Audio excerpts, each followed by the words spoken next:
Fala galera, hoje a gente vai falar então sobre funções, né? É uma estrutura assim de código onde a gente consegue ir modularizando, seccionando as diferentes partes do nosso código para poder ter uma estrutura lógica um pouco mais bem definida. E principalmente sobre as variáveis globais versus locais, né? Como que isso está dentro de funções. Sem mais delongas, vamos lá. Já viu como é que prepara ambiente, já viu tudo. Então, se você tá com dúvida de algum desses tópicos um pouco mais anteriores, dá uma fuçadinha no canal que tem um pouco mais de vídeos aí explicando como que seta, como que a gente chega aqui, como que a gente trabalha com Python, variáveis, tudo isso tá lá atrás, né? Aqui a gente vai então focar no tópico de funções. Então, beleza. É, a gente viu então até agora que a gente pode simplesmente definir um código aqui, ou até mesmo fazer um print assim na tela, por exemplo, ou a gente pode, sei lá, definir uma variável aqui que é igual a 2, e aí aqui a gente printa a vezes 2, e a gente vê que isso, quando a gente abre o nosso terminalzinho aqui, né, a gente consegue executar e ele vai, de fato, fazer aquela operação ali pra gente sem problema nenhum, né. O que acontece é o seguinte, quando o nosso código cresce, quando a gente começa a colocar bastante lógica para dentro, quando a gente começa a pensar numa estrutura de interação um pouco mais completa, né?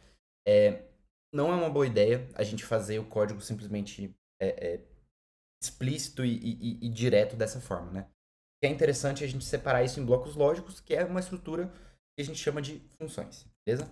Então, o que a função deveria fazer? Ela deveria pegar alguns argumentos de entrada, fazer alguma coisa e devolver a saída, tá? Então, via de regra, é como se fosse uma caixinha onde você deposita, por exemplo, uma moedinha e no final sai um bilhete, um recibo de que você fez alguma coisa, sacou? Então, mais ou menos por aí. Tô tentando dar uma abstraída aí pra gente conseguir entender. Como que eu poderia fazer exatamente isso que eu fiz aqui numa estrutura de função? Então, eu basicamente peguei uma variável, dei o valor para ela e retornei esse valor que eu peguei vezes 2. Eu faria isso definindo, então def é como a gente começa, my multiplication. Eu posso dar qualquer nome aqui, mas algo que seja declarativo, né? My multiplication é horrível, mas vamos começar assim. E a gente pode tomar argumentos de entrada. Então, a primeira entrada que a gente vai colocar aqui vai ser o value, certo? Vamos colocar outro nome. Number. Pode ser number. E aí eu dou 2 pontos e automaticamente a minha ideia aqui já identifica que eu estou dentro de uma estrutura de função e ela dá um tab. Então é importante isso no Python, porque em outras linguagens você faria algo como uma estrutura de colchetes, assim, de chaves. E aí tudo que começa da chave é o que está dentro da função e quando fecha a chave termina a função. No caso do Python isso não acontece, tá? A gente trabalha com indentação para poder fazer essa estrutura. Então tudo que eu fizer aqui, né, tá dentro da função. Saiu dessa indentação, saiu da função, beleza? Então ali, lembrando o que a gente queria fazer, a gente queria pegar o multiplication, vai ser number vezes 2, beleza? E aí, vamos lá. O que acontece se eu vier aqui e dar um print em multiplication? Ele tá até reclamando já pra mim, dando ele até importou alguma coisa aqui que eu nem sei o que é. Ele tá reclamando aqui pra mim. Isso não vai dar certo, mas vamos testar, vamos ver o que acontece. Qual que é o erro que aparece, que isso é uma forma boa da gente entender. Ó, name multiplication is not defined. Isso aqui acho que é uma das partes mais importantes, né? É de você captar para você entender como é que uma função ela opera. E basicamente é o seguinte, você tem aquilo que é definido no escopo global do seu código e aquilo que é definido no escopo local da tua função. Nesse caso, multiplication só aparece aqui dentro depois do tab. Ele nunca aparece fora do meu código, certo? Então, não tem como eu dar um print em alguma coisa que o programa não entende que é, né? Só para exemplificar, assim, o que eu poderia fazer para poder printar exatamente esse valor? Primeiro, eu não defini esse number. Esse number é um número genérico, tá vendo? Então, assim, o que a gente poderia começar a pensar aqui? O meu result vai ser a utilização dessa função quando eu passar um número que seja, sei lá, 3.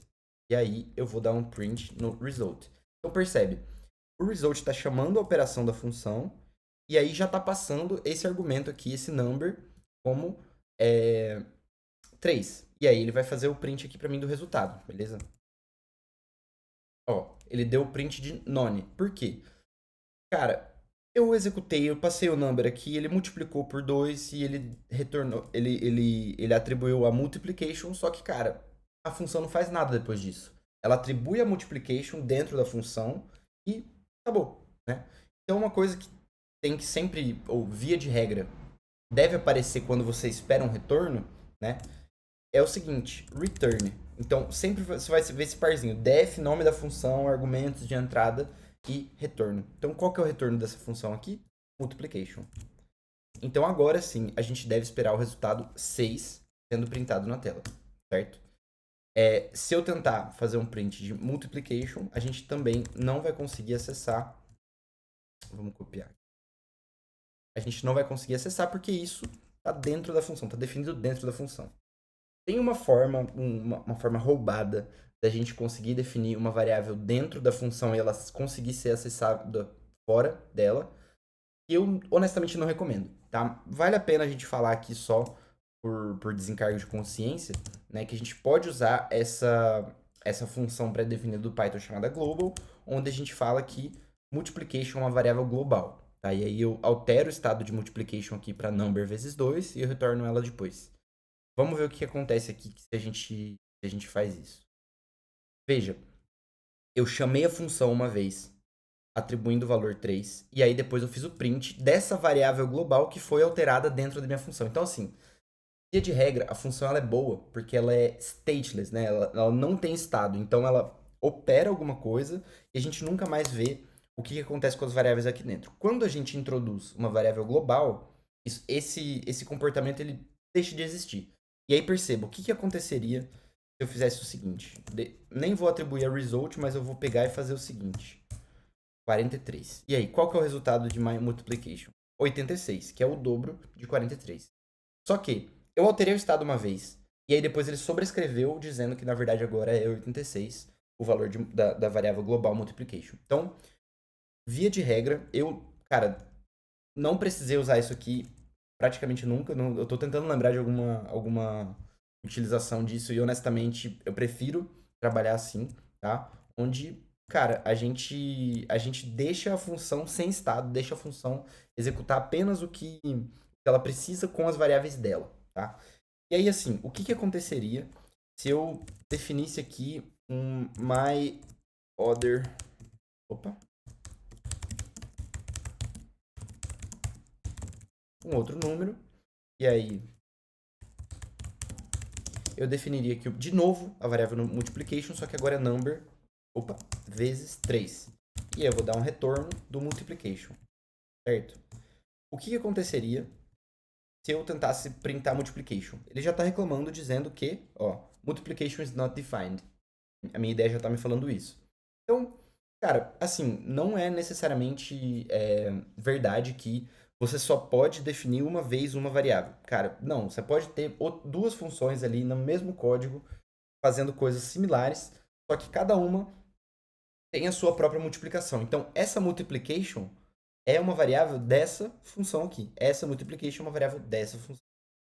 É uma boa ideia você fazer isso? Não sei, né? Talvez você pudesse fazer isso de uma forma um pouco mais genérica, para não ficar repetindo e duplicando o seu código o tempo inteiro. Vamos tirar esse print daqui. Então, assim, só assim, última coisa que a gente poderia fazer aqui é o seguinte. Ao invés de a gente escrever duas funções para definir duas multiplicações, a gente poderia, ao invés disso, fazer o seguinte. Colocar aqui o multiplier, tá? Que é o segundo argumento que o usuário pode passar. E aí eu vou fazer number vezes multiplier, tá? Que é o meu argumento ali da função. Então agora, para chamar a função, eu preciso de dois argumentos. Mas eu posso, inclusive, dizer que esse argumento aqui ele tem um valor padrão. O valor padrão dele é 2. Então o que acontece agora? Se eu precisar utilizar essa função, eu posso dar um print direto com a utilização da função também, tá? Não que isso seja uma boa ideia, mas se eu chamar aqui um print myMultiplication só passando 2 dentro dela, o que ele vai fazer? Ele vai retornar 4. Por quê? O multiplier já é padrão, ele é 2. Mas eu poderia vir aqui e colocar uma vírgula e colocar 3. E aí, nessa ordem, a gente teria a multiplicação de 2 vezes 3, porque eu passei um novo multiplicador. Então, a gente consegue ir trabalhando com isso. Não tá ideal, não é exatamente assim que é o jeito certo da gente usar funções, mas eu acho que isso é um papo para outro vídeo, né? Pra gente conseguir trabalhar ali com uma organização um pouco melhor de código. A gente vai falar também de argumentos chave-valor, argumentos soltos, né? Que é isso que eu estou utilizando aqui agora. Mas isso não cabe aqui agora. Por enquanto, só vale a gente pensar nessa encapsulação de lógica na estrutura de funções. A gente já viu isso em outros vídeos, de uma forma um pouco mais solta. Agora a gente está falando só sobre isso. Espero que tenha sido útil. E, como sempre, se tiverem dúvidas, é só mandar aqui que a gente responde nos comentários.